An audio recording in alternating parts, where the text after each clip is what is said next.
os anos celebramos o Nadal e tamén sempre nos preguntamos que significa o Nadal para todos e cada un dos que estamos aquí. Para uns é o nacemento de Xesús, ilusión, alegría, festas, agasallos, pero tamén é tempo de recordos, solidaridade con aqueles nenos e nenas que non son tan afortunados como a nós e mesmo non teñen nin xoguetes, nin fogar, nin colexio onde aprender, convivir e xogar con outros nenos e nenas. Claro que sí, David, pero aquí no colexio dicir Nadal é dicir villancicos, panxoliñas, teatro, baile. Por iso estamos aquí todos xuntos para participar neste gran festival que imos dar comezo. Temos que recordarvos que hai que guardar moito silencio para poder apreciar todo o que vai acontecer neste escenario.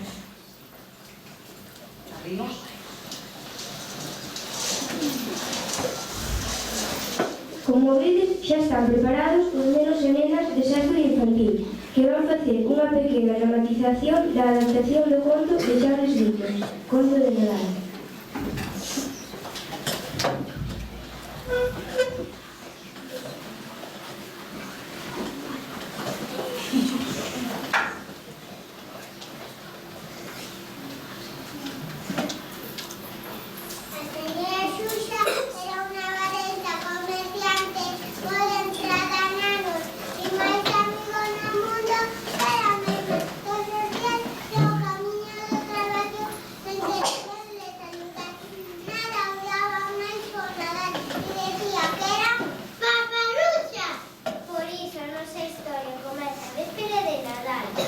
Xuxa estaba no seu despacho cando de súpeto chegou a súa sobrina Zula unha invitación.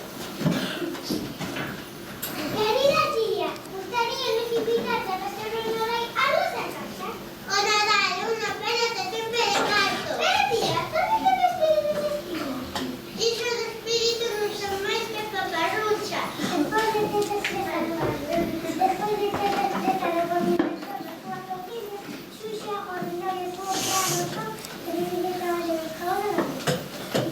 el pasado mañana llega el martes a traballar para recuperar o día festivo. Xuxa vivía nunha casa fría e triste. Xusto cando o vello reloxo daba as 12 badaladas, fixo a súa aparición unha fantasma.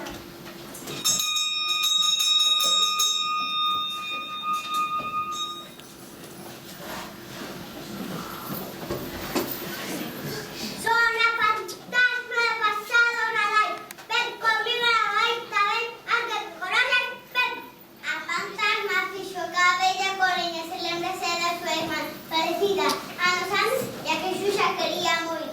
A segunda noite apareceulle unha segunda fantasma. Son a fantasma do presente Nadal. Ven comigo e levarei tamén unhas persoas coñecidas. Son felices a pesar de non coñecerse. A fantasma levou unha caixa de Antón. Que non corre pende.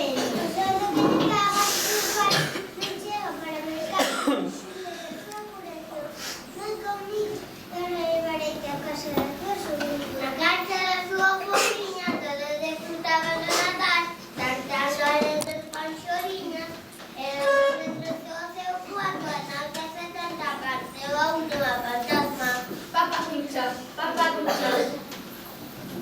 Son a fantasma do Nadal do futuro. Acompaño e levarei a ver cousas que non deberían pasar nunca. En primeiro lugar, dirixíronse a casa do seu empregado Antón, onde todos choraban a enfermidade do seu fillo. Despois, guiouno ao hospital.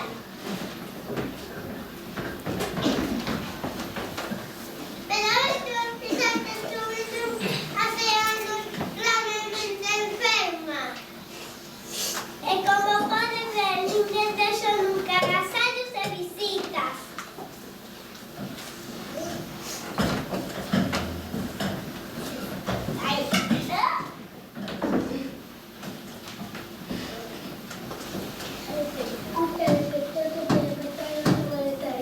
Xuxa despertouse. Todo foi un pesadelo.